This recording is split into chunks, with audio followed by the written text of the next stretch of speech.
کوئی پیشہ چھوٹا نہیں ہوتا، کوئی کام معاذ اللہ کام ذلیل نہیں ہوتا. لوگ کام کو برا بلا کہہ رہے ہوتے کہ نہیں یہ کام تو میں بالکل نہیں کروں گا. حالانکہ ہم نے دیکھا کہ کئی لوگ چھوٹے کام سے کام شروع کیا اور آج وہ کروڑ پتی بن گئے، بڑے بڑے کام ان کے ہو گئے، لیکن محنت سے جی نہ چرایا.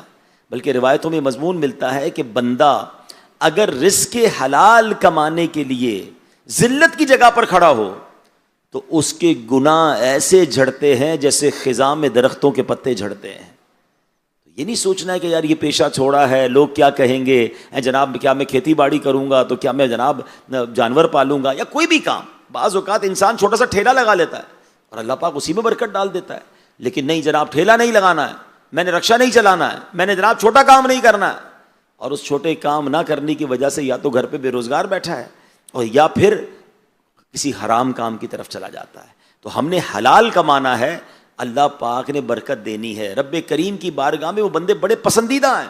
اسلام موٹیویٹ کرتا ہے، حوصلہ افزائی کرتا ہے ان لوگوں کی کہ جو اللہ کی راہ میں اپنے بچوں کے لیے رزق حلال کمانے کے لیے نکلتے ہی گویا اس کو اللہ کی راہ میں نکلنے والا قرار دیا گیا. حدیثیں تو سنیں، میرے آقا علیہ السلام فرماتے ہیں سچا امانت دار تاجر انبیاء، صدیقین اور شہداء کے ساتھ ہوگا. یہ کسی مفتی کی فضیلت بیان نہیں ہو رہی ہے، ذرا غور کیجئے نا. ساتھ کس کے ساتھ ہوگا قیامت میں؟ نبیوں کے ساتھ، صدیقین اور شہداء کے ساتھ. مگر اس نے کام کیا کرنا ہے؟ کہ یہ بیان ہوا کہ جناب اتنی نمازیں، اتنے روزے، اتنے سجدے، اتنی ریاضتیں، اس کے بعد یہ مرتبہ ملے گا سچا امانت دار تاجر. یعنی تجارت کر رہا ہو، there are only two conditions, سچا ہو، امانت دار ہو، دھوکہ نہ دے، تو اس کا حشر انبیاء، صدیقین اور شہداء کے ساتھ ہوگا. ایک جگہ پیارے آقا فرماتے ہیں کہ ان اللہ یحب المؤمن المحترفا، یعنی اللہ عز و جل پیشہ ور کام کاج کرنے والے مومن کو پسند فرماتا ہے. ہاں، اپنے ہاتھوں سے کام کرنے والا، محنت کرنے والا، مزدوری کرنے والا بڑا پسندیدہ ہے. بلکہ ایک اور حدیث پاک ہے جو اپنے ہاتھوں سے کام کر کے تھک کر شام کرتا ہے وہ مغفرت یافتہ ہو کر شام کرتا ہے. شام کو گھر آیا، جاب کر کے آیا، کاروبار کر کے آیا، محنت کر کے آیا، کسان ہے یا جو بھی مزدوری کی ہے، اگر تھک کے گھر آیا ہے، بےایمانی کر کے نہیں آیا، دھوکہ دے کر نہیں آیا ہے، دن بھر نمازیں قضا کر کے نہیں آیا، اپنا کام کیا اور تھک کر گھر آیا، تو فرمایا یہ تھک کر آنے والا ایسا ہے کہ یہ مغفرت یافتہ ہو کر گھر آیا ہے. کتنا پیارا دین ہے میرا اور آپ کا کہ کاروبار میں کروں، نوکری میں کروں، رزق میں کماؤں، میرے بچوں کو کھلاؤں، فیملی کے لیے کماؤں، لیکن صرف سچا کام کر لوں اور اللہ میری اس کام کی وجہ سے مغفرت فرما دے. سبحان اللہ. تو ہمیں پتا چلا کہ ہم جو بھی کام کر رہے ہیں ایک کنڈیشن یاد رکھنی ہے، اس میں بےایمانی نہیں کرنی ہے، اس میں دھوکہ نہیں دینا ہے، اس میں جھوٹ نہیں بولنا ہے، پھر انشاءاللہ وارے نیارے ہیں، پھر آپ کمائیں، برکت ہی برکت ہے. اسلام نے مال کمانے سے منع نہیں کیا ہے. اسلام میں ایسا کچھ لوگوں نے یہ کانسیپٹ بنا لیا ہے کہ نہیں جناب دین تو پیسے والا بننے سے روکتا ہے. نہیں، ایسا نہیں ہے. آپ مالدار بن جائیں، کوئی حرج نہیں ہے، لیکن اس مال کے اندر غرق نہ ہو جائیں، اس مال کمانے کے لیے تکبر کا شکار نہ ہو جائیں، اس مال کمانے کے لیے لوگوں کا حق دبانا شروع نہ کر دیں. اللہ پاک حلال سے آپ کو اربوں روپے عطا فرما دے، کوئی حرج نہیں ہے. کیا سیدنا عثمان غنی رضی اللہ عنہ مالدار نہیں تھے؟ حضرت عبد الرحمن بن عوف رضی اللہ عنہ مالدار نہیں تھے؟ اربوں پتی تھے، اس زمانے کے مالدار ترین لوگ تھے، مگر ان کا ایک دینار، ایک درم بھی حرام کا نہیں تھا. ہم مالدار بنتے ہیں تو یہ تو چیک کریں کہ اس میں کتنے جھوٹ، کتنے دھوکے، کتنی ملاوٹیں. تو اگر ایسا ہے تو پھر یہ مال کسی کام کا نہیں ہے. دنیا میں مال بہت ساری عبادتیں بجا لانے کا سبب ہے. حج کس پر فرض ہے؟ مال ہوگا تو حج فرض ہے نا. زکوٰۃ کون دے گا؟ جو صاحب نصاب ہوگا وہ زکوٰۃ. یعنی ہمارے 5 فرائض میں سے جس کو مین پلر آف اسلام کہا جاتا ہے، نماز، روزہ، حج، زکوٰۃ اور توحید، یعنی ایمان لانا، ان میں سے جو 4 مین ہیں، 2 تو مال کی صورت میں ہم پر فرض ہوتے ہیں. مال ہوگا تو زکوٰۃ ہے اور مال ہوگا تو حج ہے. تو مال تو برکت کا باعث ہے، عبادت میں مدد کرتا ہے، لیکن مدد جب کرے گا نا کہ جب وہ کام سچا کیا ہوگا، وہ کام اچھا کیا ہوگا، اللہ کی رضا کے ساتھ کیا ہوگا، پھر خیر ہے انشاءاللہ. تو آج چونکہ زراعت پر بات ہو رہی ہے تو ماشاءاللہ ہمارا دین بھی، ہماری ہسٹری آف اسلام دیکھیں تو اس میں بھی جا بجا ہمارے لیے اس میں رہنمائی موجود ہے. یاد رکھیے زراعت یعنی ایگریکلچرل فارمنگ جو ہے کھیتی باڑی کرنا جس کا مطلب ہے، اس سے مراد ایسا عمل ہے جس کے ذریعے زمین میں کھیتی کر کے انسانی زندگی کو بچانے کے لیے ضروری لوازمات یعنی سبزیاں، اناج اور پھل وغیرہ کو حاصل کیا جاتا ہے۔ اللہ پاک کی بہت ساری مخلوقات، بلکہ یہ کہا جائے تو تمام کے تمام انسان کسی نہ کسی طرح زراعت سے جڑے ہوئے ہیں، ہر کوئی اٹیچ ہے، کوئی کاشتکاری کرنے کی صورت میں، اچھا کچھ اناج کی دیکھ بھال کرتے ہیں، کچھ منڈیوں تک لانے لے جانے کا کام کرتے ہیں، کچھ خرید و فروخت کا کام کرتے ہیں، اچھا اگر یہ بھی نہیں کرتے تو کم از کم اناج کھاتے تو ہیں۔ یعنی ہر بندہ زراعت سے کنیکٹڈ ضرور ہے، اس کے بغیر زندگی نہیں گزرے گی۔ زندگی کے لیے کتنا ضروری ہے، اور سبحان اللہ اگر اللہ کی اس قدرت پر ہی غور کریں کہ اس زمین کو رب نے ایک ایسی کمال کی نعمت بنایا ہے کہ یہ زمین پوری دنیا کو چلا رہی ہے، ہمارا کھانا، ہمارا پینا، ہمارا پھل، ہمارا اناج، صرف ہمارا نہیں ہمارے جانوروں کا۔ اگر آپ غور کریں نا تو جو لوگ کہتے ہیں ہم تو بھائی سبزی کھاتے نہیں ہیں، ہم تو گوشت کھاتے ہیں، تو گوشت جس جانور کا کھاتے ہیں وہ کیا کھاتا ہے؟ اگر اس جانور کو اناج نہ ملے، اس جانور کو چارہ نہ ملے، یعنی زمین سے اگی ہوئی چیز وہ نیسیسری ہے ہم سب کی زندگی کے لیے، یعنی اگر زمین پیدا کرنا چھوڑ دے تو نہ ہم بچیں گے نہ وہ جانور بچیں گے جن کے ذریعے ہمیں خوراک ملنی ہے۔ تو یہ اللہ کی کتنی بڑی قدرت ہے، اور سبحان اللہ زراعت کے پیشے کی ایک بہت کمال کی خوبی پتہ ہے کیا ہے؟ باقی بہت سارے تاجر، باقی بہت سارے بزنس مین یقیناً اللہ پر بھروسہ کرتے ہیں، مگر جو توکل کا لیول، جو اللہ پر بھروسے کا جس کو کہنا ٹاپ آف دا مارک اگر ہے، تو جو کسان کے اندر، جو زمیندار کے اندر اللہ سے توکل ہوتا ہے، اگر وہ توکل کرتا ہے تو وہ لیول ہی اور ہوتا ہے۔ اس کی وجہ کیا ہے کہ ذرا غور کیجئے، ہم اپنی ساری محنت، اناج کیا نام ہے، ٹریکٹر چلایا یا جناب ہل چلایا، کھاد ڈالی، بیج ڈالا، پانی ڈالی، اپنا سارا سرمایہ ڈال دیا، اب ہمارا کام پورا ہو گیا، ہماری طرف سے ہم نے سب کچھ کر دیا، اب اس زمین نے اناج اگانا ہے، اس زمین نے فصل دینی ہے، یہ اللہ کا فیصلہ ہے۔ اب اللہ پر بھروسہ ہے، اللہ کے حوالے ہے، یا تو جو ہم نے بویا وہ سارا ضائع ہو جائے، یا میرا رب چاہے تو اس میں برکت ڈالے اور زمین اپنے اندر سے اپنا سینہ چیر کر ہمارے لیے اناج اور ہماری فصل کو اگا دے۔ یعنی ہر روز جو کسان سبحان اللہ اللہ پر توکل کر کر برکتیں حاصل کر سکتا ہے، اگر اس کا یہ مائنڈ سیٹ ہو کہ میرا رزق کا دانہ دانہ، ذرہ ذرہ میرے رب کی رحمت سے مل رہا ہے اور اللہ پر بھروسہ کر کے میں چل رہا ہوں، تو سبحان اللہ اس کا لیول آف توکل کس قدر آگے بڑھ سکتا ہے۔ یاد رکھیے کہ کسی بھی ملک کی جو بیک بون ہوتی ہے نا وہ زراعت ہوتی ہے، یعنی اگر کوئی ایسا ملک ہو کہ جو زراعت کو بالکل چھوڑ دے اور وہاں جناب یہ کھیتی باڑی وغیرہ نہ ہو تو اس کے رہنے والوں کے لیے زندگی مشکل ہو جاتی ہے۔ وطن عزیز پاکستان اللہ کی رحمت سے زرعی ملک ہے، اور 2022 کی رپورٹ کے مطابق ہماری جی ڈی بی کا الحمدللہ جو 20% حصہ تھا وہ زراعت کا حصہ تھا۔ ملک کی پیداوار، مجموعی پیداوار جو ہے اس میں 20% جو ہمارا الحمدللہ حصہ ہے وہ زراعت کا ہے۔ اے میرے پیارے اسلامی بھائیوں، نبی پاک علیہ الصلوۃ والسلام نے جن کے پاس زمینیں ہوتی تھیں ان کی کیا تربیت فرمائی؟ پیارے آقا علیہ الصلوۃ والسلام نے زمین والے کو حکم دیا کہ خود کاشت کرے یا کسی مسلمان کو دے دے تاکہ وہ اس سے کاشت کرے۔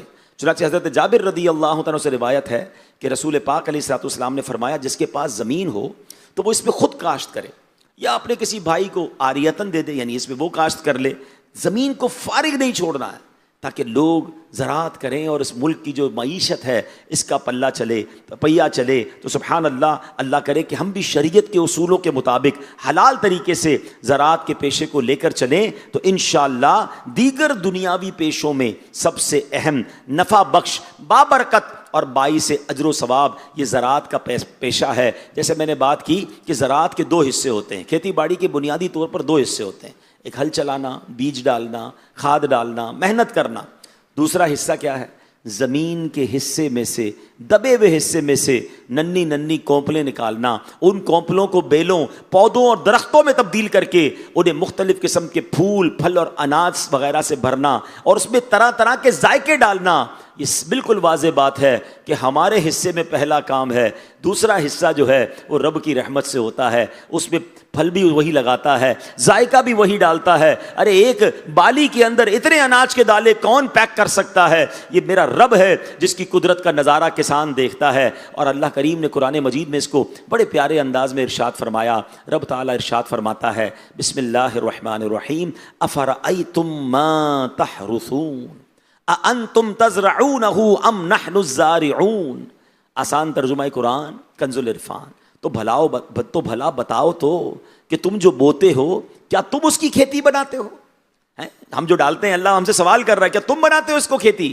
فرمایا ہم ہی بنانے والے ہیں، اللہ ہی عطا فرمانے والا ہے۔ تو اے میرے پیارے اسلامی بھائیوں، ہمیں رب تعالیٰ کی رحمت پر بھی نظر رکھنی ہے، اس کی قدرت کو بھی ماننا ہے، اور اس سے اپنی محبت کا بھی اضافہ کرنا ہے۔ قرآن کریم میں ایک اور دوسرے مقام پر اللہ پاک نے انسان کو زراعت کے ذریعے اپنی عظیم قدرت اور انعامات میں غور و فکر کرنے کی دعوت دیتے ہوئے اپنی رحمت و قدرت اور کاریگری کا ذکر کرتے ہوئے ارشاد فرمایا، یعنی کسان اللہ سے بڑا قریب ہو سکتا ہے۔ میں ایک بار ڈاکٹر کے پاس بیٹھا تھا، ماشاءاللہ، چونکہ یہاں بھی ایگریکلچر ڈاکٹرز بھی ہوں گے، اور ہمارے قاری صاحب ماشاءاللہ ڈاکٹر مجلس، پھر وہ حکیم مجلس، ان کا تو شعبہ بھی یہی ہے۔ تو ڈاکٹرز جب بھی پڑھتے ہیں نا، انسان کے جسم کو آپ نے بھی جب بھی اسٹڈی کیا ہوگا، ہماری آنکھ کی پتلی کو دیکھ لیں، ہمارے ایک ایک دانت کو دیکھ لیں، ہمارے کانوں کے فنکشنز کو دیکھیں، ہمارے ناک کے اندر جو یہ ناک کے بال بھی کتنا ضروری ہیں زندگی کے لیے، یہ کس طرح فلٹر کا کام کرتے ہیں۔ یعنی آپ انسانی باڈی کا کوئی بھی حصہ اسٹڈی کریں، اگر ایمان دل میں ہے تو آپ رب کے اور قریب ہو جائیں گے کہ وہی تو ہے جو نظام ہستی چلا رہا ہے، میرا خدا ہے۔ اللہ نے زمین کو ایسا کیا بنا دیا ہے کہ جناب اس میں ہم تو بیج ڈالتے ہیں مگر وہ اس میں ایک پورا پودا نکلتا ہے اور وہ پودا درخت بن جاتا ہے۔ تو قرآن کہتا ہے کہ غور کرنا۔ اب ہم سب تمام وہ لوگ جو اس فیلڈ سے تعلق رکھتے ہیں، ہمیں اللہ کی قدرت پر غور کرنا، کیونکہ قدرت الہی پر غور کرنا بھی نیکی ہے، یہ اللہ سے محبت میں اضافے کا سبب ہے۔ اللہ قرآن میں فرماتا ہے هو الذی انزل من السماء ماء لکم منہ شراب ومنہ شجر فیہ تسیمون ینبت لکم بہ الزرع والزیتون والنخیل والاعناب ومن کل الثمرات ان فی ذلک لآیات لقوم یتفکرون۔ کیا فرمایا؟ ترجمہ قرآن کنز العرفان وہی ہے جس نے آسمان سے پانی اتارا، اس سے تمہارا پینا ہے، اور اسی سے درخت اگتے ہیں اور جن سے تم جانور چراتے ہو، اس پانی سے وہ تمہارے لیے کھیتی اور زیتون اور کھجور اور انگور اور ہر قسم کے پھل اگاتا ہے، بے شک اس میں غور و فکر کرنے والوں کے لیے نشانی ہے۔ قرآن کہہ رہا ہے غور و فکر تو کرو، کیسا رب ہے جو تمہارے لیے کیا کیا بنا رہا ہے۔ اب یہاں 4 چیزوں کی بات ہوئی ہے۔ پہلے کھیتی، اس سے مراد وہ دانہ ہے جس سے ہم غذا حاصل کرتے ہیں، جیسے گندم، جو اور ایسی دوسری چیزیں۔ نمبر 2 زیتون، پھر کھجور، پھر انگور۔ تمام پھلوں میں سے کچھ اجمالی طور پر ذکر اس لیے کیا گیا کہ مخلوق الہی جو ہے، اللہ کا بندہ جو ہے، رب کی قدرت پر نظر کرے کہ اللہ نے اسی زمین سے کیا کیا نکالا ہے، اور کیسے کیسے پھل، کیسے کیسے پودے۔ کمال یہ ہے کہ ہر شہر کا الگ پودا ہوتا ہے۔ اب یہ دعوت اسلامی کے شعبے FGRF کے ساتھ جب ہم نے پلانٹیشن شروع کی تو شروع میں تو سمجھ نہیں آتی تھی، بعد میں پتہ چلا کہ جناب جو سندھ کے پودے ہیں وہ پنجاب میں نہیں لگ سکتے، پنجاب کے پودے بلوچستان میں نہیں لگ سکتے، یہ ہر علاقے کا پودا بھی الگ ہے، اس کی اسپیشیز الگ ہیں، اور اللہ نے زمین میں تاثیر ایسی دی ہے۔ بالکل اسی طرح دنیا بھر میں ٹریول کریں، ہر ملک میں ہر پھل نہیں ہوتا ہے، ہر ملک میں ہر طریقے کی فصل نہیں ہو سکتی ہے، زمین کا الگ اثر ہے، موسم کا الگ اثر ہے، یہ اللہ کی قدرت ہے۔ ہمیں تو زمین ایک ہی جیسی لگتی ہے جناب، اگر وہی کھاد وہی بیج میں کراچی میں ڈالوں تو پودا نہیں آگے بڑھے گا، پنجاب میں ڈالیں تو آگے بڑھ جائے گا، کشمیر میں جائیں تو اور اچھا ہو جائے گا، افریقہ میں ڈالیں تو جناب اس پودے نے آگے نہیں بڑھنا ہے۔ اللہ اکبر، یہ ساری باتیں بتا رہی ہیں کہ میرے اور آپ کے ہاتھ میں کوئی کچھ نہیں ہے۔ ان اللہ علی کل شیء قدیر، وہ رب کریم ہے جس کی یہ قدرت کے نظارے ہم جا بجا دیکھ رہے ہیں۔ اور جہاں ہم نے تھوڑی دیر پہلے رزق حلال پر نبی پاک کے حدیثیں سنی اور کچھ فضائل سنے، اسپیشلی زراعت کے بارے میں میرے آقا علیہ الصلوۃ والسلام نے اس کام کے فضائل بھی بیان فرمائے۔ سرکار دو عالم علیہ الصلوۃ والسلام فرماتے ہیں، سنے خوش ہو جائیں، آقا فرماتے ہیں تمہارے اعمال میں سے بہترین عمل زراعت کرنا اور بکریاں رکھنا ہے۔ ہائے ہائے ہائے، میں تو اب یہ سچی بات ہے، یہ حدیث پڑھ کر تو دل چاہ رہا ہے کہ ہم بھی کچھ تھوڑی بہت زراعت کر لیں، ایسا نہ ہو کہ دوسری تجارت میں لگے رہیں۔ یہ تو سب سے افضل کام نبی پاک نے فرمایا۔ دوبارہ سنیں، میرے آقا فرماتے تمہارے اعمال میں سے بہترین عمل زراعت کرنا اور بکریاں رکھنا ہے۔ اور آگے وضاحت فرمائی یہ انبیاء کرام علیہ السلام کا عمل ہے، اور زراعت کرنے والے کو جو مصیبت کام کرنے کے دوران پہنچتی ہے، یہاں تک کہ جب اس میں سے پرندہ کھائے اور اس کی کھیتی باڑی میں چونٹیاں چلنے لگیں، اس پر بھی اسے ثواب ملتا ہے۔ کبھی فصل میں کیڑے آ گئے، کبھی موسم خراب ہو گیا، کبھی بارش زیادہ ہو گئی، کبھی بارش نہیں ہوئی، کبھی کیمیکل زیادہ ڈل گیا، کبھی رات میں آ کے کوئی چوری کر گیا، سبحان اللہ، آقا فرماتے اس ہر عمل پر بھی تمہیں ثواب ملتا ہے۔ تو یہ تو نیکیوں والا کام ہو گیا۔ ایک اور جگہ میرے آقا فرماتے ہیں، سرور دو عالم علیہ السلام نے فرمایا جو مسلمان فصل بوئے پھر اس میں سے جو پرندہ انسان یا جانور کھائے تو وہ اس کی طرف سے صدقہ شمار ہوگا۔ آپ نے درخت لگا دیا ہے، اس کے جناب کوئی پھل لے کے جا رہا ہے، یا آپ نے جناب سایہ کوئی لے رہا ہے، کوئی جانور سایہ لے رہا ہے، کوئی پرندہ اس میں سے کھا رہا ہے، ان سب کا ثواب اس کو مل رہا ہے جس نے یہ فصل بوئی ہے۔ سبحان اللہ، نبی پاک علیہ الصلوۃ والسلام فرماتے ہیں اللہ پاک نے جب انسان کی روزی کو پیدا فرمایا تو اس روزی کو زراعت اور بکریوں میں رکھا۔ تو ماشاءاللہ آپ اللہ پاک کے سبحان اللہ اس کارخانہ قدرت میں جس طرح اللہ دنیا بھر کو رزق پہنچا رہا ہے، اس کا ایک حصہ آپ ہیں۔ آپ کے ذریعے لوگوں تک رزق پہنچ رہا ہے، آپ کے ذریعے لوگوں تک کھانا پہنچ رہا ہے۔ اس کام کو سعادت سمجھ کر کرنا ہے، اس کام کو برکت سمجھ کر کرنا ہے۔ اب بدنصیب وہ ہے کہ پیشہ کمال کا اختیار کیا مگر اس میں جھوٹ بول کر اسے خراب کیا، پیشہ تو زبردست اختیار کیا، اس میں بےمانی کر کے اس میں بے برکتی کر دی، اللہ کو ناراض کر دیا۔ پیشہ تو وہ اختیار کیا جو نبیوں کا پیشہ تھا، مگر اس پیشے میں حرام کو شامل کیا، سود کو شامل کیا، شرعی احکام نہ سیکھے۔ یہ بڑا پرابلم ہے کہ زراعت کام بڑا اچھا ہے مگر اس کی کچھ ٹیکنیکلٹیز ہیں، اس کے کچھ مسائل ہیں، کیسے خرید سکتے ہیں، کیسے نہیں خرید سکتے، کیسے بھائی ٹھیکے پر دے سکتے ہیں۔ جناب کچھ لوگ کھاد اور جو ہے وہ کیمیکل اور جو بھی بیج وغیرہ ہے وہ ادھار لیتے ہیں، بعد میں اس کے بدلے فصل دیتے ہیں، اس کی بڑے بڑے مسائل ہیں۔ لیکن ہم نے تو کہا ہمارے ابو جو کرتے تھے ہم وہی کر رہے ہیں، دادا جو کرتے تھے ہم وہی کر رہے ہیں۔ ٹھیک ہے، کاروبار آپ نے ان سے سیکھنا ہے مگر شرعی مسائل تو عالم دین سے سیکھنے ہیں نا۔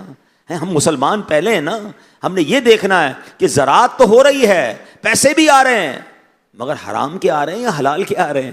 آپ سوچیں نا، یعنی میں مثال دیتا ہوں کہ کوئی بندہ کسی مسجد کا خادم بن جائے تو لوگ کیا کہیں گے کہ یار کمال ہو گیا، یار سارا دن مسجد میں گزارتا ہے اور نماز ایک نہ پڑھے، تو کتنی بری بات ہوگی کہ مسجد کا خادم جہاں دنیا بھر سے لوگ نماز پڑھنے آ رہے ہیں کاروبار چھوڑ کے، اور جو مسجد میں رہ رہا ہے وہ نماز نہیں پڑھ رہا، چراغ تلے اندھیرا۔ تو زراعت تو اختیار کر لی، برکت والا کام بھی شروع کر دیا ہے، جس پر نبی پاک نے دعائیں دی ہیں۔ ایک اور جگہ پیارے آقا فرماتے ہیں کھیتی باڑی کرو کیونکہ کھیتی باڑی کرنا باعث بابرکت پیشہ ہے۔ یعنی خود نبی پاک فرما رہے ہیں کرو، یہ بابرکت پیشہ ہے۔ یعنی ہمارے کاروبار کو دعا نبی پاک دے رہے ہیں صلی اللہ تعالی علیہ وسلم، اور اس کاروبار میں بے برکتی میں ڈال رہا ہوں، غلط بیانی کر کے، جھوٹ بول کے، دھوکہ دے کر، عشر نہ دے کر، اس کا حق ادا نہ کر کے۔ کچھ لوگوں کو تو یہی سمجھ نہیں آتی کہ یار یہ بار بار عشر دینا ہے، جتنی بار فصل اگے گی اتنا عشر دینا ہے، باقی لوگوں کو سال میں ایک زکوٰۃ ہے، میری سال میں 2 فصلیں میں 2 بار عشر کیوں دوں؟ اپنی عقل سے فیصلہ نہیں کرنا ہے۔ وہ رب تمہیں 2 بار زمین کا سینہ چیر کر روزی دے رہا ہے، وہ رب تمہیں دے رہا ہے۔ اگر آپ اس کا حق ادا نہیں کرو گے تو ہم نے لوگوں کی فصلیں برباد ہوتے بھی دیکھی۔ مجھے یاد ہے پچھلے دنوں یہ عشر مجلس کی تحت مجھے گاؤں اور زرعی زمینوں کی طرف وہ لے گئے تھے، تو میری زمینداروں سے ملاقات ہوئی، تو ایک زمیندار نے خود بتایا، فرمایا میں پہلے عشر پورا نہیں دیتا تھا، لیکن جب سے دعوت اسلامی والوں نے مجھے عشر کے مسائل بتائے اور مجھے بتایا کہ یہ زمین کی زکوٰۃ ہے، تو اسی سال یعنی وہ جس سال میں گیا تھا کہہ رہے میں نے پورا عشر نکالا۔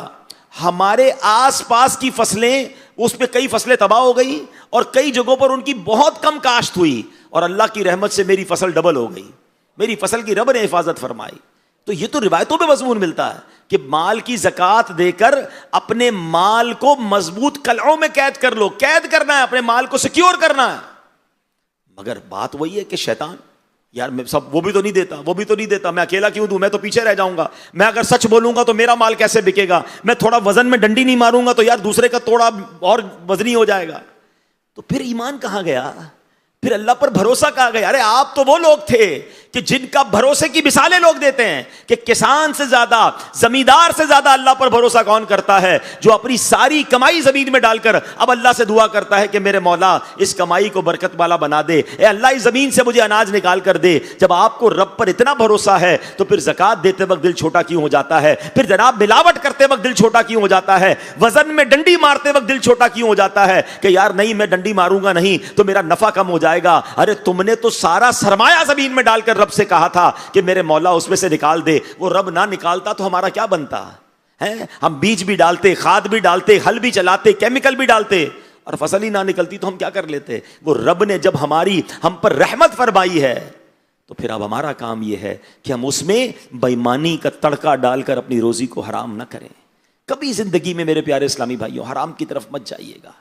حرام شاید تھوڑے دنوں کے لیے مال کو بڑھا تو دیتا ہے، کیلکولیٹر کے حساب سے لگ رہا ہوتا ہے کہ یار یہ تو جھوٹ بول کر تھوڑے پیسے اور بن گئے ہیں، تھوڑا ناپ تول میں ڈنڈی ماری تو اور پیسے بن گئے، جناب ذخیرہ اندوزی کی تو یہ پیسے اور بن گئے، جو غلط کام ہے۔ مگر یہ پیسے جاتے بھی ایسے ہی ہیں، کبھی بیماری میں، کبھی ٹینشن میں، کبھی کوئی حادثہ ہو جاتا ہے، آگ لگ جاتی ہے، فصلیں برباد ہو جاتی ہیں۔ کیا کرنا ہے اس پیسے کا؟ پیسہ اصل میں پتہ ہے پرابلم کیا ہے؟ ہم لوگوں نے برکت کو کوانٹٹی میں ڈھونڈا ہوا ہے۔ ہم سمجھتے ہیں جس کی کئی قلے کہتے ہیں نا، کئی قلے، کئی مربع زمین ہے تو جناب وہ جناب جو ہے نا بڑا برکت والا ہے، وہ اس کے جناب بڑی ذمہ داری ہے، وہ اس کے اتنے ملازم، اتنی گاڑیاں، اتنے بنگلے، اتنی کوٹھیاں۔ اصل برکت والا تو یہ ہے۔ یہی ہم غلطی کرتے ہیں۔ یاد رکھیے برکت کوانٹٹی میں نہیں، برکت کوالٹی میں ہے۔ میں آپ سے سوال کرتا ہوں، کسی کی کئی مربع زمینیں ہوں، ہزاروں ملازمین، کروڑوں کی آمدنی، اور رات چین کی نیند نہ آتی ہو، بچے نافرمان ہوں، بڑی بیماری لگی ہوئی ہو، اس کے اپنی زمینوں سے ٹرک کے ٹرک گندم کے نکلتے ہوں مگر خود وہ گندم کا ایک نوالا نہ کھا سکتا ہو، ایسی بیماری ہو، بتاؤ یہ پیسے کام کے ہیں؟ اور ایک بندہ ہے جس کے پاس بے شک 1 ایکڑ زمین ہو، تھوڑے سے پیسے کماتا ہو، سارے حلال، ایک ایک دانہ حلال، سکون کی نیند سوتا ہو، کوئی بڑی بیماری نہیں، بچے سارے نیک نمازی، بتاؤ نا دونوں میں برکت والا کون ہے؟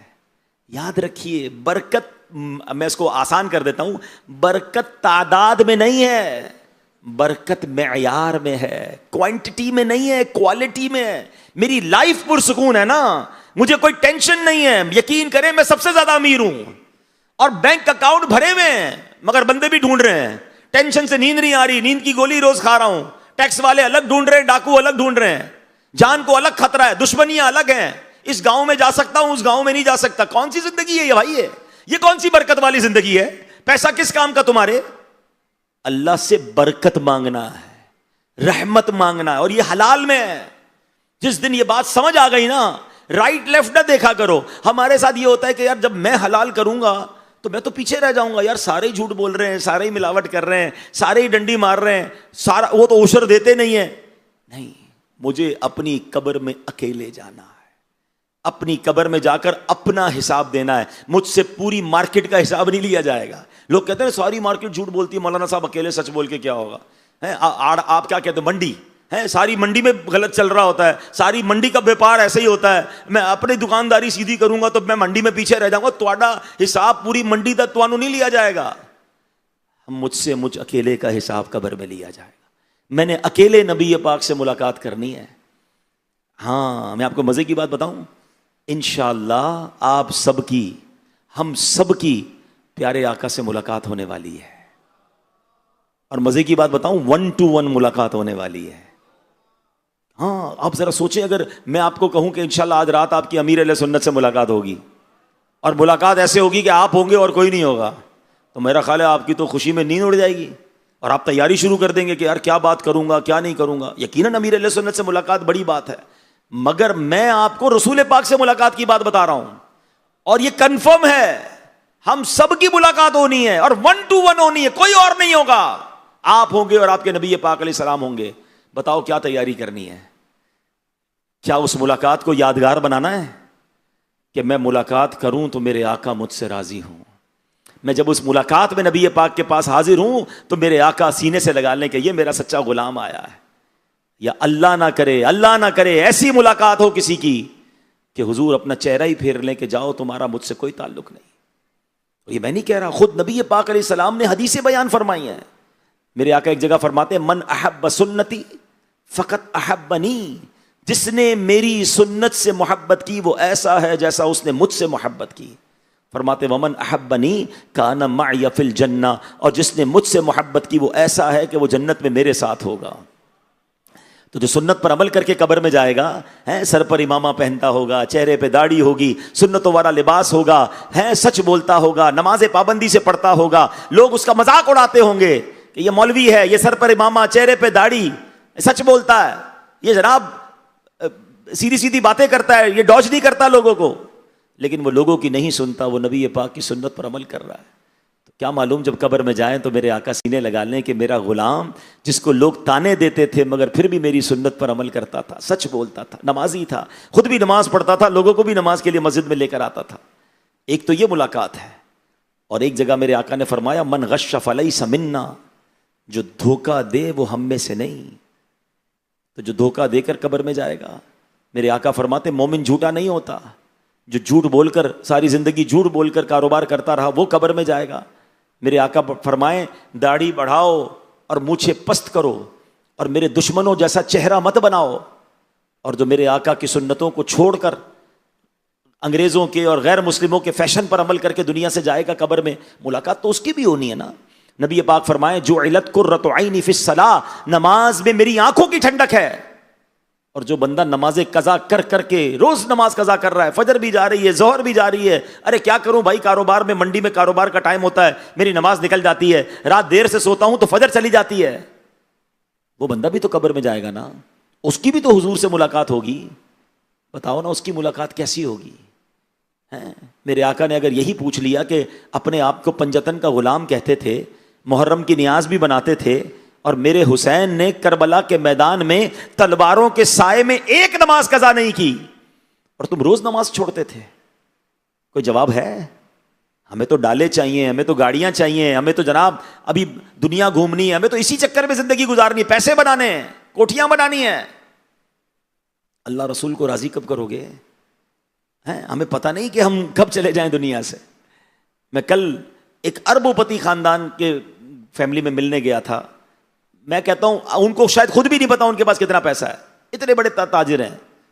ان کا 38 سال کا داماد برٹش پاسپورٹ ہولڈر یو کے اندر، کہتے ہیں یو کے میں علاج بہت اچھا ہے، صرف بخار ہوا اسے اور اس کو ہاسپٹل لے گئے، تقریباً 1.25 مہینہ وہ ہاسپٹل میں رہا، اس نوجوان کا انتقال ہو گیا.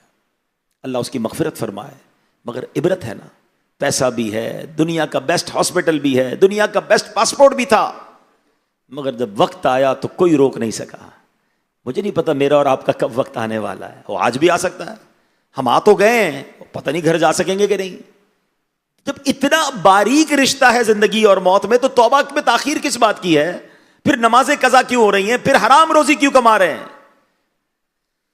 نہیں میرے پیارے اسلامی بھائیوں، آج اب آ گئے نا فیضان مدینہ میں، اب بدل کر جانا ہے، اب سدھر کر جانا ہے، اب ٹھیک ہو کر جانا ہے، اب فقط رزق حلال کمانا ہے، اب بےایمانی نہیں کرنی، اب جھوٹ نہیں بولنا، اب کسی صورت بھی ایسا کام نہیں کرنا جو اللہ کریم کو ناراض کرنے والا کام ہو. اے میرے پیارے اسلامی بھائیوں، یاد رکھیے بعض اوقات جب ہم یہ کمپٹیشن کی طرف جاتے ہیں نا، یار اس کی تو اتنی زمینیں، اس کی تو اتنی فصلیں، اس کی تو اتنی کوٹھیاں، اور اس نے اپنے بچے کی شادی کی تو جناب اتنے کروڑ روپے خرچ کیے، اتنی بڑی بڑی گاڑیاں کرائے پر لیں، اتنے پیسے لٹائے، اب میں نے اپنے بچے کی شادی میں اس سے زیادہ آگے بڑھنا ہے.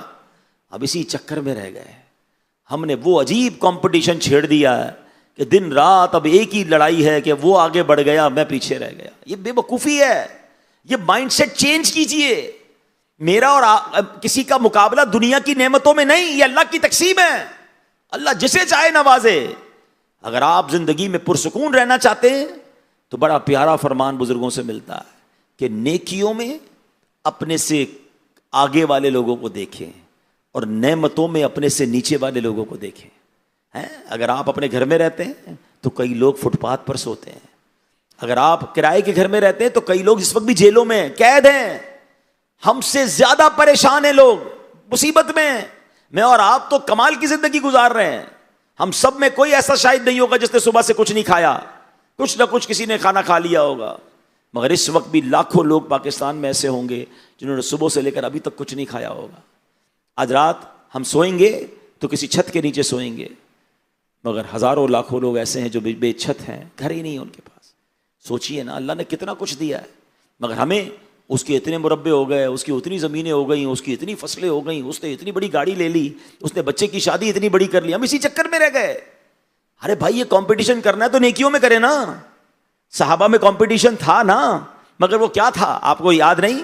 غزوہ تبوک کے موقع پر کیا ہوا تھا؟ حضرت عمر کہتے میرے پاس مال زیادہ تھا، میں نے سوچا آج ابو بکر سے آگے نکل جاؤں گا۔ کیا کرنا تھا؟ نئی گاڑی لینی تھی، نیا گھر لے کر آگے نکلنا تھا، نہیں، اللہ کی راہ میں خرچ کر کے آگے نکلنا تھا۔ اپنا آدھا مال لے کر دربار رسالت میں حاضر ہو گئے، اور سبحان اللہ پھر کہتے ہیں میں انتظار کر رہا ہوں کہ صدیق اکبر کیا لاتے ہیں۔ حضرت ابو بکر آئے اور نبی پاک نے پوچھا ابو بکر کیا لائے ہو؟ کہ حضور جو کچھ گھر میں تھا وہ سب لے آیا۔ اے ابو بکر گھر والوں کے لیے کیا چھوڑا ہے؟ کہ حضور اللہ گھر والوں کے لیے اللہ اور اس کا رسول کافی ہے۔ مقابلہ تھا نا، کرے نا مقابلہ، نیکیوں میں کیوں نہیں کرتے؟ بڑے زمیندار کو دیکھ کر، یہ ہمارے ہو سکتا ہے جاب کرنے والے یا اداروں میں آفس میں کام کرنے والے بھی آئے ہوں گے، تو بعض اوقات کسی کی ترقی ہو جاتی ہوگی، کسی کو جناب پروموشن مل جاتا ہوگا، کسی کی سیلری بڑھ جاتی ہوگی، تو ہمارا دل بیٹھ جاتا ہوگا یار میں پیچھے رہ گیا، یہ آگے بڑھ گیا، یہ تو میرے بعد کمپنی میں آیا تھا، سینئر تو میں تھا، لگتا ہے اس نے چاپلوسی کی ہوگی، لگتا ہے اس نے جناب کو سفارش لگائی ہوگی، یہ آگے بڑھ گیا۔ ولا حول ولا قوت الا باللہ۔ ارے اس کو رب نے ترقی دی ہے، وہ کیسے آگے بڑھا وہ جانے، اس کا رب جانے، میں اور آپ کون ہیں؟ مگر اس حسد میں اور اس تکلیف میں ہم کیوں رہتے ہیں؟ کبھی تہجد گزار کو دیکھ کر ٹینشن ہوئی کہ یار یہ بندہ روز تہجد پڑھتا ہے، میں نہیں پڑھتا، میری عمر کا ہے اور یہ عالم دین بن گیا، مجھے تو قرآن پڑھنا نہیں آتا۔ 17-18 سال کا کسی نوجوان حافظ قرآن کو دیکھیں تو دل میں خیال کیوں نہیں آتا کہ پورا قرآن اس کو یاد ہو گیا، اور مجھے قرآن کی چند صورتیں بھی یاد نہیں ہیں؟ یہ کمپٹیشن کیوں نہیں ہوتا؟ یہ دل میں خیال کیوں نہیں آتا؟ لینڈ کروزر ریوو والے کو دیکھ کر خیال آتا ہے تو کبھی کسی حافظ قرآن کو دیکھ کر بھی تو خیال آنا چاہیے، کسی ایسے بندے کو دیکھ کر بھی تو خیال آنا چاہیے کہ میری فیلڈ سے تعلق، زمینداری اس کی بھی، کاروبار اس کا بھی، اور یہ اللہ کی راہ میں قافلوں میں سفر بھی کرتا ہے، یہ دین کا کام بھی کر رہا ہے، کاروبار کے ساتھ ساتھ اپنی آخرت بھی بنا رہا ہے، میں تو پیچھے رہ گیا۔ یہ والا کمپٹیشن ہم کیوں نہیں کرتے؟ یہ والا مقابلہ ہم کیوں نہیں کرتے؟ سوچیں، یہ شیطان نہیں کرنے دیتا، اس طرف سوچنے بھی نہیں دیتا۔ ہمیں پریشان رکھا ہے شیطان نے کہ مالداروں کو دیکھی جاؤ اور ڈی مورلائز اور پریشان ہوتے چلے جاؤ۔ نہیں میرے پیارے اسلام، میں بہت خوش نصیب ہوں، اللہ نے مجھے اور آپ کو ایمان دیا، ہمیں نبی پاک کا امتی بنایا، آنکھیں دی، ہاتھ دیے، پیر دیے، صحت دی، بہت دیا رب نے۔ جو دیا اس کا شکر ادا کریں اور کبھی بھی حسد نہ کریں، یہ بڑی خطرناک بیماری ہے۔ بعض اوقات آس پاس فصلیں ہوتی ہیں، آس پاس زمینیں ہوتی ہیں، اور اس کی وجہ سے لوگوں کو ایک دوسرے سے حسد ہو جاتا ہے۔ اور یاد رکھیے حسد کر کے ہم کسی کا بگاڑ کچھ نہیں سکتے۔ اگر رب نے اسے عزت دینی ہے نا، ترقی دینی ہے، تو وہ ترقی پاتا چلا جائے گا، آپ کی نیند خراب ہوتی رہے گی، آپ کا دل جلتا رہے گا۔ آپ سوچیں کہ حسد کیسی خطرناک بیماری ہے۔ آخرت کا عذاب تو اپنی جگہ، دنیا میں بھی بندہ جلنا شروع ہو جاتا ہے، ٹینشن ہوتی ہے، کھانا نہیں اچھا لگتا، نیند نہیں آتی، کیونکہ وہ ترقی پا رہا ہے۔ جو میرا دشمن ہے، جب میرا کمپیٹیٹر ہے، میرے سامنے ہی اس کی منڈی میں دکان ہے، اس کا فروٹ جلدی بک جاتا ہے، اس کا اناج جلدی بک جاتا ہے، اس کو آرڈر پہلے مل جاتا ہے، میں پیچھے رہ جاتا ہوں۔ اللہ کی تقسیم ہے، آپ اللہ سے مانگو نا، اس کا کیوں چھیننا ہے؟ ایک واقعہ سناتا ہوں آپ کو، درود پاک پڑھ لیں، صلو علی الحبیب۔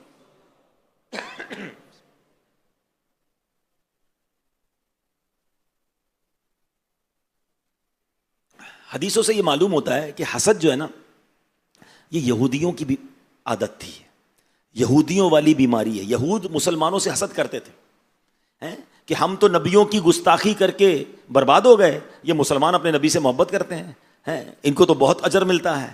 تو یہود مسلمان سے جو ہے وہ حسد کرتے تھے۔ اور حسد گناہ کبیرہ پتہ ہے کیوں ہے؟ بہت بڑا گناہ ہے۔ ایکچولی حسد کرنے والا یہ اللہ کی تقسیم پر اعتراض کرتا ہے، ڈائریکٹ رب پر اعتراض ہے۔ کتنا بڑا گناہ ہے اب بتائیے؟ میں آپ سے 2-3 سوال کروں گا، ذرا مجھے جواب دیجئے۔ عزت دینے والا کون ہے؟ مل کے جواب دے۔ عزت دینے والا کون؟ دولت دینے والا کون؟ شہرت دینے والا کون؟ فصل میں برکت دینے والا کون؟ کمپنی میں ترقی دینے والا کون؟ جب سب دینے والا اللہ ہے تو کسی کو رب دے رہا ہے تو آپ کو اعتراض کیوں ہے؟ اس کا مطلب پتہ کیا، دیا رب نے اور ہمارے دل میں یہ اعتراض ہو رہا ہے کہ یار اس کو کیوں مل گیا، یہ آگے کیوں بڑھ گیا۔ حسد کی تعریف کیا ہے پہلے سمجھ لیں۔ کسی مسلمان کو کوئی نعمت ملے تو بندہ دل میں تمنا کرے کہ یہ اس سے چھن کر مجھے مل جائے، اچھا مجھے نہ ملے نا تو کم از کم اس کی تو برباد ہو جائے۔ یہ حسد، یہ حرام، یہ جہنم میں لے جانے والا کام، ٹھیک ہے۔ حدیث پاک میں آتا ہے حسد نیکیوں کو ایسے کھا جاتا ہے جیسے آگ لکڑی کو کھا جاتی ہے۔ اب آپ مجھے بتاؤ کہ میں سارا دن نمازیں پڑھوں، روزے رکھوں، عبادت کروں، صدقہ کروں اور رات آ کر گھر پہ خود ہی اپنی نیکیوں کو آگ لگا دوں تو مجھ سے بڑا بے وقوف کوئی ہوگا؟ لوگ یہی کر رہے ہوتے ہیں، نماز بھی پڑھ رہے ہوتے ہیں، صدقہ بھی دے رہے ہوتے ہیں، حسد بھی کر رہے ہوتے ہیں، ساری نیکیاں برباد۔ حسد نہ کریں، یہ اللہ کی عطا ہے، جس کو جو عطا فرمایا ہے۔ ہاں اب مثال کے طور پہ کسی مسلمان بھائی کو کوئی نعمت ملی، دولت ملی، شہرت ملی، عزت ملی، آپ اللہ سے یہ دعا کریں اللہ اس کو دیا ہے مجھے بھی دے دے، اس میں کوئی حرج نہیں ہے، اس کا چھن کر مجھے مل جائے یا مجھے نہ ملے تو اس کا برباد ہو جائے۔ یہ کتنا گندا دل ہے یار کہ مسلمان کی نعمت چھننے کا تمنا رکھتا ہے اور برباد وہ خود ہی ہوتا ہے۔ ہاں جو کسی کے لیے گڑھا کھودتا ہے نا وہ خود ہی اس گڑھے میں جا کے گرتا ہے۔ یہ واقعہ سنیے گا، کتابوں میں لکھا کہ ایک بادشاہ تھا، اس کے دربار میں ایک شخص تھا، بادشاہ نے اس کو بڑا خصوصی رتبہ دیا تھا۔ وہ روزانہ بادشاہ کے سامنے کھڑے ہو کر کہتا احسان کرنے والے کو احسان کا بدلہ دو اور برے شخص سے برائی سے پیش نہ آؤ، کیونکہ برے شخص کے لیے تو خود اس کی برائی کافی ہے۔ بادشاہ اس کی بہترین باتیں اور نصیحتیں سنتا تھا، بڑا اپنا قریب رکھتا تھا۔ اب بادشاہ کی طرف سے جب اتنی عزت ملی تو باقی جو درباری تھے ان کو حسد ہو گیا۔ ایسا ہی ہوتا ہے نا، کسی کو ترقی ملے، کسی کو کوئی جناب زیادہ اعزاز مل جائے تو باقی لوگوں کو پرابلم شروع ہو جاتی ہے۔ اب درباریوں کو حسد ہو گیا، اب حسد کی آگ میں وہ جل رہے تھے۔ انہوں نے فیصلہ کیا کہ کچھ نہ کچھ ایسا کرنا ہے کہ بادشاہ کی نظر سے اس بندے کو گرانا ہے۔ تو اس سازشی بندے نے کیا کیا، بادشاہ کے پاس گیا کہ بادشاہ آپ کا جو بڑا چہیتا ہے نا جس کو آپ قریب رکھتے ہیں، وہ لوگوں سے کہتا ہے کہ بادشاہ کے منہ سے بڑی بدبو آتی ہے۔ بادشاہ نے کہا ایسی کیسی بات کر رہے ہو، کیا ثبوت ہے؟ کہا آپ کل اس کو اپنے قریب بلائیے گا، وہ اپنی ناک پہ خود ہی ہاتھ رکھ لے گا۔ بادشاہ نے کہا ٹھیک ہے میں کل چیک کر لوں گا۔ اچھا اب یہ بندہ ادھر تو بادشاہ کے کان بھر دیے اور اب اس چہیتے شخص کے پاس پہنچا، اپنے گھر پہ دعوت پہ بلایا اس کو اور اس کو بہت سارے کچے لہسن والا سالن کھلا دیا۔ وہ کچے لہسن والا سالن تو کھا گیا، اب اس کے منہ میں بدبو ہو گئی۔ صبح شاہی دربار میں پہنچا، بادشاہ کے تو کان بھر چکے تھے، بادشاہ نے قریب بلایا، وہ جیسے ہی قریب گیا تو اس نے اپنے منہ پہ ہاتھ رکھ لیا کہ کہیں بادشاہ کہ میرے منہ کی بو نہ پہنچے، میرے منہ میں اتنی بدبو ہے بادشاہ کے تکلیف ہوگی۔ اس نے تو بادشاہ کی بھلائی سوچی تھی، مگر بادشاہ سمجھ گیا کہ یہ سمجھتا ہے میرے منہ سے بدبو آتی ہے۔ سازشی لوگ ایسے ہی کرتے ہیں نا، پھنسا دیا اس کو۔ بادشاہ بہت غصہ ہو گیا، اس نے فوراً ایک خط لکھا اور اس خط اسی بندے کو دیا اور لکھا اس میں یہ تھا کہ جو یہ خط لے کر آئے اس کی گردن اڑا دو اور اس کی لاش بس میں بھر کر ہماری طرف بھیجو، اور خط اسی چہیتے کو دیا، جاؤ جا کے وہ سپاہی کو دے دو۔ اب اس کو کیا معلوم کہ اس خط میں کیا لکھا ہے، اس نے خط لیا، بادشاہ کا حکم ہے لبیک، اور جیسے ہی خط لے کے نکلا تو وہ جو حسد کرنے والا تھا وہ کیا یار اتنا بڑا پلان بنایا، بادشاہ کے سامنے اس کو ذلیل کیا، میں تو سمجھا اب اس کی گردن اڑا دی جائے گی، بادشاہ نے تو الٹا اس کو کوئی انعام دینے کے لیے خط دے دیا ہے۔ تو یہ بندہ باہر کھڑا تھا تو کہتا ہے کیا خط دیا بادشاہ نے؟ کہا مجھے تو بادشاہ نے خط دیا کہ فلاں سپاہی کو دے دو۔ کہا میں پہنچا دوں یہ خط؟ کہا ٹھیک ہے تم پہنچا دو۔ خط لیا اور وہ نکل گیا اس سپاہی کے پاس۔ وہی حسد کرنے والے نے خط اس لیے لیا کہ اس خط میں تو کوئی انعام ہوگا۔ سپاہی کے پاس پہنچا اور سوچ رہا تھا آج سپاہی کو خط دوں گا، بہت سارے ہیرے جواہرات ملیں گے، میں تو امیر ہو جاؤں گا۔ جیسے ہی سپاہی نے خط پڑھا، آرڈر یہ تھا جو خط لایا اس کو مار دو۔ سپاہی نے اس کی گردن اڑائی، اس کی جو بھی کھال میں بس وغیرہ بھرنا تھا۔ اگلے دن وہ چہیتا جو ہے وہ پھر بادشاہ کے دربار میں۔ بادشاہ اسے دیکھ کر حیران کہ میں نے تجھے خط دیا تھا، تو زندہ کیسے ہے؟ خط نہیں پہنچایا ادھر؟ کہتا حضور میں تو باہر نکلا، وہ بندے نے مجھ سے خط مانگا، میں نے اس کو خط دے دیا۔ تو بادشاہ نے کہا تم یہ کہتے تھے کہ میرے منہ سے بدبو آتی ہے، تو تم اس لیے میرے قریب آتے ہوئے منہ پہ ہاتھ رکھتے تھے؟ تو کہا نہیں حضور، اس دن میں نے کچا لہسن کھایا تھا، میں تو آپ کے ادب میں اپنے منہ پر ہاتھ رکھا کہ آپ کو بدبو نہ پہنچے۔ اللہ اکبر۔ اب وہ معاملہ کھل گیا کہ جس نے حسد کیا تھا اسی کا سر تن سے جدا ہو گیا، اور یہ جملہ جو کہا کرتا تھا وہ پورا ہو گیا۔ وہ کیا کہتا تھا کہ احسان کرنے والے کو احسان کا بدلہ دو، برائی کرنے والے سے برائی سے پیش نہ آؤ، کیونکہ برے انسان کے لیے تو خود اس کی برائی ہی کافی ہے۔ یہ کمال کی نصیحت ہے پیارے اسلامی بھائیو. ایک تو حسد سے بچنے کی بات سمجھ آ گئی کہ حسد سے بچنا ہے, حسد نہ کریں. اللہ کسی کو دے رہا ہے خوش ہو, بلکہ دعا کرے اللہ اس کو اور دے, اس کی اور زمین برکت ہو, اس کی فصل اور اچھی نکلے. یار میری کم نکلی, اس کی فصل میں کیسے فروٹ زیادہ آ گیا, لگتا ہے کوئی عمل کروایا ہوگا. ہاں میں دیکھ رہا تھا تھوڑے دنوں پہلے تصویر لے کے آیا تھا اپنی فصل پہ, لگتا ہے کوئی تعویذ دبا کر گیا. خواہ خواہی کی بدگمانیاں, اور اللہ نے اس کی فصل میں برکت دی. اب اللہ سے دعا کرو اللہ میری فصل میں برکت. اپنے گناہ یاد کرو نا, ہو سکتا ہے مجھ سے کوئی ایسی غلطی ہوئی کہ میری فصل برباد ہو گئی. کسی کے اوپر کیوں حسد کرتے ہیں؟ اور پھر اسی طرح اگر آپ کے ساتھ کوئی برائی کر رہا ہے نا, تو برائی نہیں کرنی, وہ برائی کافی ہے اس کے لیے. بندہ کہتا ہے نہیں بھائی میں شریف کے ساتھ شریف, بدماش کے ساتھ بدماش, میں نہیں چھوڑوں گا اس کو. نہیں نہیں, اگر کوئی غلط کر بھی رہا ہے نا, آپ کے بارے میں باتیں بھی کر رہا ہے, اس کو چھوڑ دیں اس بات پر. جو برائی کرنے والا ہے نا, اس کے لیے اس کی برائی کافی ہے, وہ برائی ہی اس کو ڈبو دے گی. آپ اللہ سے بھلائی کا سوال کریں. تو بہرحال میرے پیارے اسلامی بھائیوں, چند باتیں میں نے عرض کی ہیں کہ ہم نے اپنے کام کو کریں, اچھے طریقے سے کریں, ایمانداری سے کریں, سچائی کے ساتھ کریں. یہ بڑا برکت والا کام ہے, یہ بڑی رحمت والا کام ہے. لیکن جب سچائی اڑ جاتی ہے تو برکت بھی اڑ جاتی ہے, جب ایمانداری اڑ جاتی ہے تو برکت بھی اڑ جاتی ہے. اور ایک بات یاد رکھیے گا کہ کوانٹٹی, تعداد بڑھ جائے یہ برکت نہیں, سکون بڑھ جائے یہ برکت ہے, حلال بڑھ جائے یہ برکت ہے, اللہ رسول راضی ہو جائے یہ برکت ہے. جس دن آپ نے اس برکت کی طرف توجہ کر لی تو پھر حرام آپ کو اپنی طرف نہیں بلا سکے گا. اللہ کریم سے دعا کرتا ہوں کہ رب کریم ہم سب کا جمع ہونا, یہاں حاضر ہونا, اور جو آج ہم نے باتیں سنی اس پر عمل کرنے کی توفیق عطا فرمائے. اچھا, اب زندگی میں ایسا ہو جاتا ہے کہ انسان کو کسی نہ کسی سے حسد ہو جاتا ہے, ٹھیک ہے نا, اب انسان ہے نا, ہو گیا. اچھا اب چیک کرنا ہے. اچھا اول تو پرابلم پتہ ہے کیا ہے, اگر کسی کو کہو نا بھائی آپ کو حسد ہو گیا, کہتے ہیں نہیں مجھے کوئی حسد نہیں ہوا, میں تو بالکل سب کے لیے دل صاف رکھتا ہوں. تو میں آپ کو 2-3 ٹیسٹ بتا دیتا ہوں. بلڈ ٹیسٹ کراتے ہیں نا, شوگر ہے کہ نہیں, کولیسٹرول ہے کہ نہیں. اگر آپ چیک کرنا چاہتے ہیں آپ کو حسد ہے کہ نہیں, تو میں آپ کو 2-3 ٹیسٹ بتا دیتا ہوں, اور ایمانداری سے کر لو وہ ٹیسٹ. کیونکہ جس سے حسد ہوا ہے نا اس کا کوئی پرابلم نہیں, پرابلم میرا ہے, میرے گناہ برباد ہو رہے ہیں, میری زندگی میں بے چینی ہے, صاف مجھے کرنا ہے دل کو. تو ٹیسٹ کیا ہے؟ پہلا ٹیسٹ, سب سے پہلی بات تو یاد رکھیے گا کہ حسد جو ہے نا آپ کو آپ کے کسی جاننے والے سے ہی ہو سکتا ہے. ہاں, ایسا نہیں ہو سکتا کہ آپ چیچا وطنی میں رہتے ہیں اور آپ کو برازیل کے کسی تاجر سے حسد ہو گیا ہے. جو جانتے ہی نہیں تو حسد نہیں ہوگا. آپ کے خاندان میں ہوگا, آپ کی فیلڈ کا بندہ ہوگا, آپ کی منڈی میں دکان ہوگی یا قریب زمین ہوگی, آپ کے تعلق میں ہوگا وہ بندہ, حسد اسی سے ہو سکتا ہے. پہلا تو آپ نے اسی میں چیک کرنا ہے, نمبر 1. اب چیک کیسے کرنا ہے؟ کوئی ایسا ہے زندگی میں, دوستوں میں, رشتہ داروں میں, پڑوسیوں میں, منڈی میں, کاروبار میں, کہ یار جب بھی اس کو ترقی ملتی ہے نا مجھے پرابلم ہوتی ہے, مجھے درد ہوتا ہے. کوئی آ کے بتاتا ہے نا, پتہ چلا اس نے اور زمین لے لی, پتہ چلا اس نے نئی گاڑی لے لی, پتہ چلا اس کا فلاں ملک کا ویزا لگ گیا, بس سنتے ہی ادھر درد شروع. یار کوئی اور بات کرو نا یار, اس کی بات کیوں کر رہے, اس کی تعریف اچھی نہیں لگتی. اگر کوئی ایسا ہے, دیکھو ایمانداری سے چیک کرنا, مجھے مت بتائیے, کسی کو بھی نہ بتائے, اپنے آپ چیک کر لو, تو سمجھ لو یہاں گڑبڑ ہے. یار مجھے اس کی تعریف اچھی کیوں نہیں لگ رہی, اس کی ترقی اچھی کیوں نہیں لگ رہی. یعنی اتنا خطرناک ہے شیطان, یہ بھائی کو بھائی سے حسد کروا دیتا ہے. حضرت آدم کے 2 بیٹوں میں کیا ہوا تھا, قابیل اور حابیل میں کیا ہوا تھا, حسد ہی تو تھا. نبی کے بیٹوں کو حسد کروا دیا, تو میں اور آپ کیا چیز ہیں؟ مان لو کہ ہو سکتا ہے حسد. نیا گھر کسی دوست نے لیا, بھائی آؤ یار نیا گھر لیا ہے, اچھا نیا گھر گئے, بریانی کھائی, یار بڑا اچھا گھر بنا ہے, باہر نکلتے ہی 2 نمبر کے پیسوں سے بنایا ہوگا. ارے ابھی بریانی کھائی ہے اس کی, یار ابھی برائی شروع کر دی.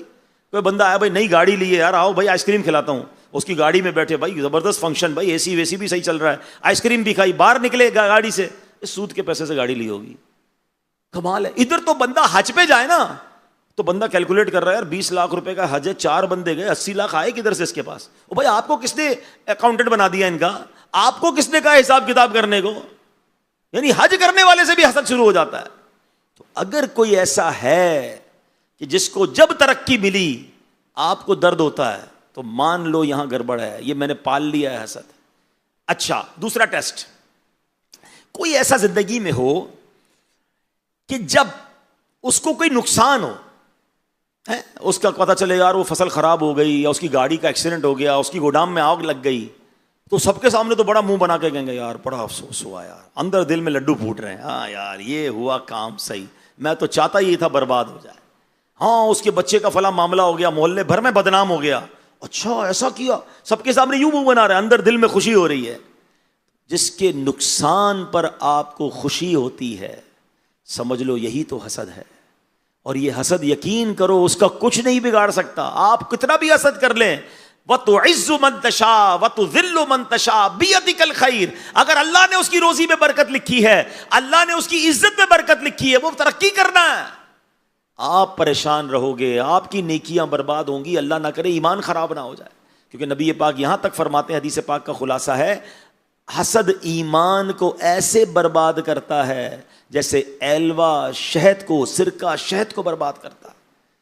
برباد ہو جائے گا ایمان اگر حسد دل میں پالا ہے تو ٹیسٹ کر لینا پہلے، اور اگر ٹیسٹ میں کوئی بندہ سامنے آ گیا، رشتہ دار آ گیا، پڑوسی آ گیا ہے، کوئی کاروبار کرنے والا آ گیا، تو اب اس کو بتانا نہیں ہے، ہاں یہ مت گڑبڑ کرنا کہ بھائی میں نے چیک کیا مجھے تم سے حسد ہو گیا، نہیں، بتانا نہیں۔ اب اللہ سے دعا کرے پہلا اس کا، اب علاج بتا رہا ہوں، آپ کے یہاں بھی ہوتا ہے نا وہ کیا فصل کو کیڑے ویڑے لگ جائیں تو پھر علاج کرواتے ہو نا، ڈاکٹر بلواتے ہو، کون سی دوائی، کون سا اسپرے۔ اب میں اسپرے بتا رہا ہوں آپ کو، یوں سمجھ لو حسد کی بیماری یا کیڑا دل میں نکل آیا، پتہ چل گیا، اب اسپرے کیا ہے، اب علاج کیا ہے، اب دوائی کیا ہے۔ اب دوائی سنو، پہلی دوائی تو دعا ہے، اللہ سے دعا کریں، اے اللہ میرے دل کو صاف کر دے، حسد سے بھی صاف کر دے، تکبر سے بھی صاف کر دے، مسلمانوں کی دشمنی اور کینے سے صاف کر دے، صاف کر دے میرے مولا میرے دل کو۔ وہ چاہے تو سب ممکن ہے نا، سچے دل سے توبہ کریں، ٹھیک ہے۔ پہلا علاج دعا۔ دوسرا علاج یہ کہ اب اس بندے کے لیے دعا کریں، یہ تھوڑا مشکل ہے، یہ انجیکشن ہے، درد ہوتا ہے نا، انجیکشن سے درد ہوگا آپ کو، کیا درد ہوگا؟ اب مثال کے طور پہ آپ کو کسی کے فصل سے حسد ہو گیا ہے، کسی کی زمین بہت بڑی ہو گئی ہے، آپ دعا کریں اللہ اس کو اور زمین دے دے، اے اللہ اس کی فصل میں اور برکت دے دے۔ اب آپ کہیں مولانا صاحب پہلے ہی تکلیف ہو رہی ہے اس کی زمین سے، اور تسی اور دعا کروا رہے ہو۔ ہاں، اب اگر آپ کو کسی مسلمان کی ترقی کے لیے دعا کرتے ہوئے تکلیف ہو رہی ہے، یہی تو پتہ چل رہا ہے کہ پرابلم ہے، جبھی تو دعا نہیں نکل رہی۔ یہ اینٹی بائیوٹک ہے نا کہ یار درد ہو رہا ہے، دوائی کھا رہا ہوں، درد ہو رہا ہے، درد ہونے دو۔ کسی کی شہرت سے حسد ہے، یار اس کو میرے محلے میں کوئی نہیں جانتا تھا، پوری دنیا میں مشہور ہو گیا ہے، دعا کرو یا اللہ اس کو اور عزت دے۔ کسی کا چہرہ اچھا ہے، آپ کو برا لگتا ہے کہ یار یہ اتنا خوبصورت کیوں ہے، دعا کرو اللہ اس کے حسن میں اور برکت دے۔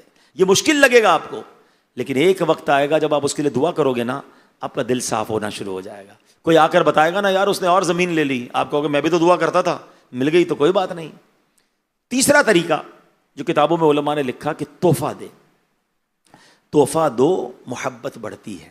تو اللہ نہ کرے اگر کسی سے حسد ہو گیا نا، تو ایک اچھا سا تحفہ لے کر اس کے پاس جائیں، اس کو بتانا نہیں ہے کہ بھائی بیان سن کے آیا تھا فیضان مدینہ میں تو کہا تھا جس سے حسد ہو جائے اسے تحفہ دو، میں آپ کے لیے تحفہ، معاملہ خراب ہو جائے گا، ایسا نہیں کرنا، بتانا نہیں۔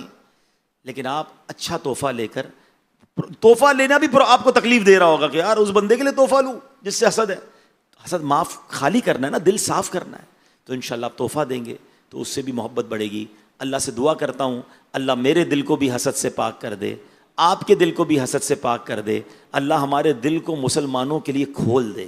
ایک جملہ بڑا پیارا بزرگوں سے سنا ہے، سب کا بھلا سب کی خیر، سب کے بھلے میں اپنی خیر۔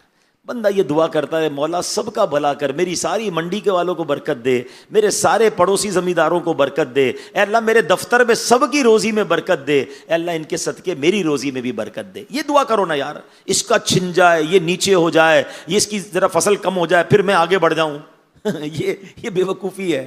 میرے رب کے خزانے بھرے ہوئے ہیں، وہ کسی کا کم کر کے تمہیں نہیں دے گا، وہ اتنا کریم ہے کہ وہ اسے بھی دے گا، تمہیں بھی عطا فرمائے گا۔